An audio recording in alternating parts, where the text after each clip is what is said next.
So maybe you're just getting into filmmaking. You're the writer-director type, you've watched a few short films and you're thinking, man, some of these are really good. You've got some ideas for short films, but you don't know where to start with writing these things. How do you know if you've got a story worth telling? One that can hold an audience's attention? When you know the basic ingredients of how to create this drama stuff, then you can make an engaging story out of pretty much anything, fam. I'll be doing a video series on how to write short films. And today we are covering the fundamental principles of drama. Coincidentally, the fundamental principles of drama and the fundamental principles of visual storytelling are practically the same thing. So by covering one, we're actually covering both of them. In order to create drama, you need three things. First, you need a character. This one's easy, right? Your character could be anyone. It could be a loving son. It could be a cocky brother. It could be an anonymous woman. It could be a determined daughter. We need someone to identify with. Who are we following? Okay. Next, that character should have a filmable goal. A filmable goal means something we can point a camera at, something we can see with our eyes. You won't play, you know, smack you up in it, so you're pussy. Hey, you broke out your mum with that mouth, bruv. So play in it. Shut up, man. Welcome to the jungle, little man. In Sticks of Fury, Tobbs has a goal. It's to beat his younger brother in Street Fighter. If we see Tobbs win a match, then he won. If we don't see him win a match, then he failed. When we get back, I got something you need to see. Okay. Okay. In Seafood Tester, Reggie has a filmable goal. He wants to show his mother the recording he made of her. If we see her watch the recording, Reggie succeeds. If we don't see her watch it, he fails.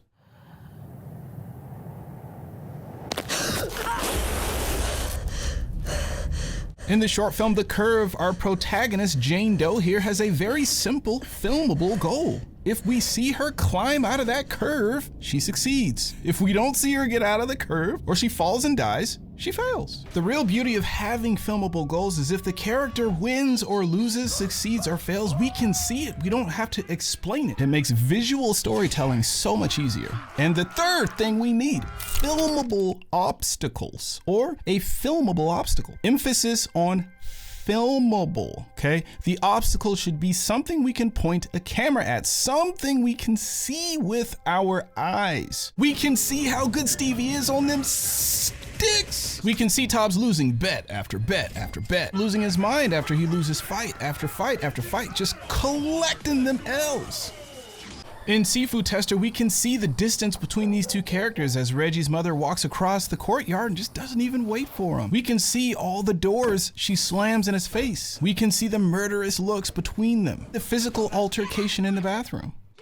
In The Curve, we can see the blood all over her wounded hand. We can see that busted up leg. We can see the rain, right? These are all big problems, making it more likely that she might fall. Having filmable obstacles, this gives us the conflict. We've all heard the adage, right? Conflict is king. Conflict gives us the stakes. The conflict gives us a reason to care. It sounds simple, right? Well, I mean, that's because it is. If you're missing any one of these three things, it's gonna be really tough to generate things like suspense and tension. It's gonna be very tough to create catharsis. For instance, character. If the audience doesn't have someone to identify with or root for, then they're gonna wonder, who are we supposed to connect with? Who are we supposed to be following? And if they can't figure it out, they'll eventually lose interest. If we're missing a goal, if you've got a character but they aren't trying to do anything, or it isn't clear to the audience what it is they're trying to do, then the audience, they're gonna wonder why nothing is happening and what it is we're supposed to be waiting to see. Without a clear goal, they'll eventually get bored